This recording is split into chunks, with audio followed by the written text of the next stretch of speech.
오늘의 말씀 에베소서 4장 7절에서 12절 말씀입니다. 우리 각 사람에게 그리스도의 선물의 분량대로 은혜를 주셨나니 그러므로 이르기를 그가 위로 올라가실 때 사로잡혔던 자들을 사로잡으시고 사람들에게 선물을 주셨다 하였도다. 올라가셨다 하였은즉 땅 아래 낮은 곳으로 내리셨던 것이 아니면 무엇이냐. 내리셨던 그가 곧 모든 하늘 위에 오르신 자니 이는 만물을 충만하게 하려 하심이라. 그가 어떤 사람은 사도로, 어떤 사람은 선지자로, 어떤 사람은 복음 전하는 자로, 어떤 사람은 목사와 교사로 삼으셨으니 이는 성도를 온전하게 하여 봉사의 일을 하게 하며 그리스도의 몸을 세우려 하심이라. 어제 우리가 함께 묵상했던 말씀 가운데 에베소서 4장 4절에 몸이 하나요 성령도 한 분이시니 이와 같이 너희가 부르심의 한 소망 안에서 부르심을 받았느니라, 이런 말씀이 있지요. 우리가 한 성령 안에서 부르심을 받되 한 소망 안에서 부르심을 받았다 하는 말의 의미가 그렇다고 해서 우리가 모두 다 같은 삶, 같은 어떤 방식, 같은 사명, 그래서 같은 모습의 삶의 모습대로 살아가는 이런 말의 의미는 아닐 것입니다. 오늘 본문 7절에 우리 각 사람에게 그리스도의 선물의 분량대로 은혜를 주셨나니 하면서 우리 각 사람에게 그리스도의 선물의 분량대로 은혜를 주셨다. 우리 각자가 다양한 개성과 인격과 또 삶의 배경과 성품과 기질을 가지고 있고 또 그렇게 우리를 지으셨고 또 그렇게 우리를 부르셨다. 또한 그에 따라서 우리를 부르셔서 다양한 역할들을 감당하게 하셨다 하는 말씀입니다. 오늘 본문 11절에 그가 어떤 사람은 사도로, 어떤 사람은 선지자로, 어떤 사람은 복음 전하는 자로, 어떤 사람은 목사와 교사로 삼으셨으니 하면서 사도, 선지자, 복음 전하는 자, 목사, 교사 하면서 교회 안에 다양한 직분들이 나옵니다. 이렇게 우리가 다양한 모습으로 부름을 받았다 하는 데는 동의를 하는데, 근데 여기서 우리가 흔히 오해하는 부분들이 있지요. 이 직분들에 따라서 어떤 위계 질서나 상하 관계나 우월하고 열등한 어떤 구분이 있다라고 저희도 모르게 그렇게 살아가지요. 목사가 있고 그 밑에 전도사가 있고 그 밑에 평신도가 있고 또 평신도 가운데에서 장로가 있고 권사가 있고 집사가 있고 이런 식으로 우리가 특별히 우리 한국이라는 문화 가운데서 그렇게 생각하기 쉽습니다. 그러나 결코 그런 의미가 아닙니다. 이렇게 우리에게 직분을 주신 이유 12절에 이는 성도를 온전하게 하여 봉사의 일을 하게 하며 그리스도의 몸을 세우려 하심이라.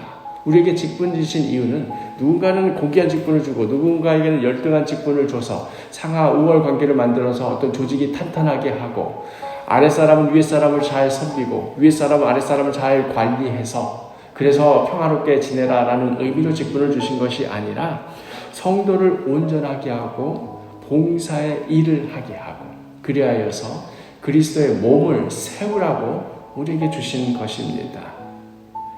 복음주의의 정말 위대한 신학자 존 스토트가 이러한 비유를 한 적이 있었지요. 목사 혼자서 버스를 운전하고 있고 회중은 그 뒤에 편안히 앉아서 의자에서 안전하게 꾸벅꾸벅 졸고 있는 그런 모습.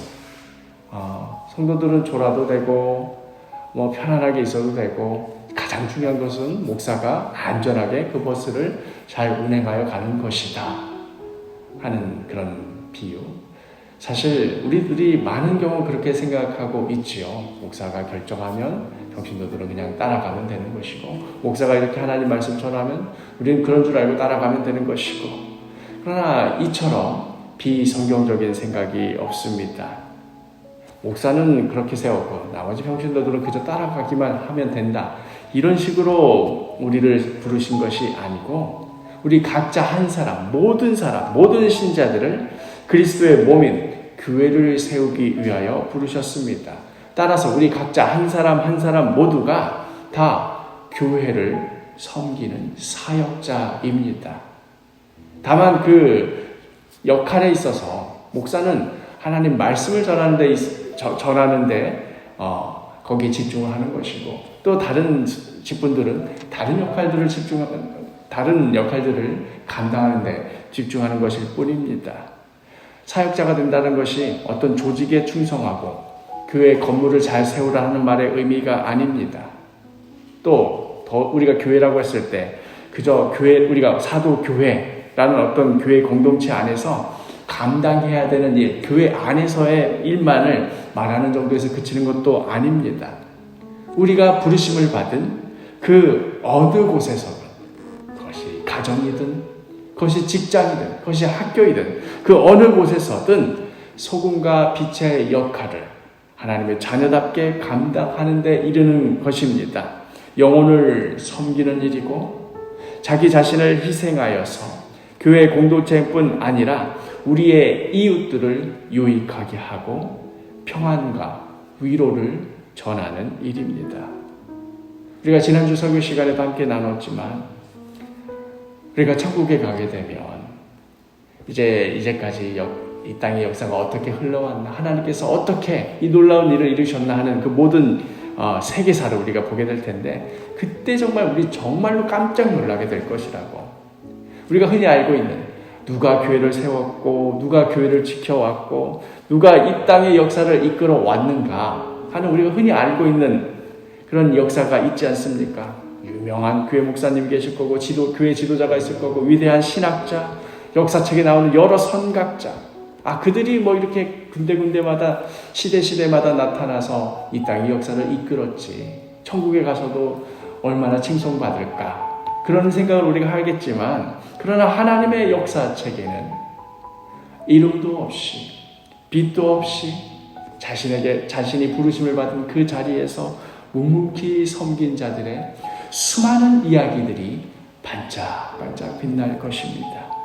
그저 작은 자 하나에게 물 한 잔 떠준 이야기, 우리 역사책에 기록될 이유도 없고 우리 사람들 사는 세상 가운데서는 거기에 주목할 이유도 없지만, 그러나 하나님께서 보여주시는 그 역사책에는 이 작은 자에게 물 한 잔 떠준 이야기가 이렇게까지 위대한 일이었나 싶을 정도로 그 일을 통하여 놀라운 역사와 이야기로 이어져가는, 그리하여 그를 통하여서 하나님께서 어떻게 교회를 세워가셨고 어떻게 역사를 이끌어 가셨는가 하는 것을 보며 우리 모두 영광과 찬송을 돌리게 될 것입니다.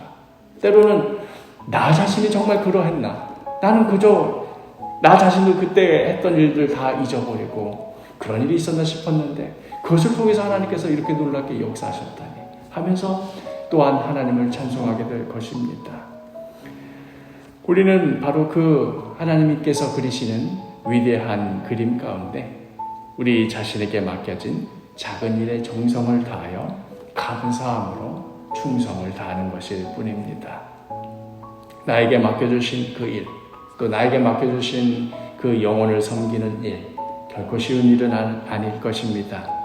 때로는 오래 참고 기다리고 품어주고 위로하고 격려하고 정말 오랜 시간이 걸리는 지난한 일일 수 있습니다. 그러나 그렇게 우리가 예수 그리스도의 십자가를 함께 짊어지며 살아가는 것이지요. 사랑하는 사도교회 식구 여러분, 온 몸이 각 마디를 통해서 연결되고 하나가 되고, 그래서 한 지체로 움직이는 것처럼, 한 몸으로 살아가는 것처럼 우리도 우리 각자 하나님께서 불러주신 그 자리에서 맡겨주신 그 일 감당하며 맡겨주신 그 영혼 잘 섬기고 사랑하며 그렇게 우리 사도교회를 세우고 또 우리가 속해 있는 이웃들을 섬기며 살아가는 그런 복된 하루가 되기를 간절히 축복합니다.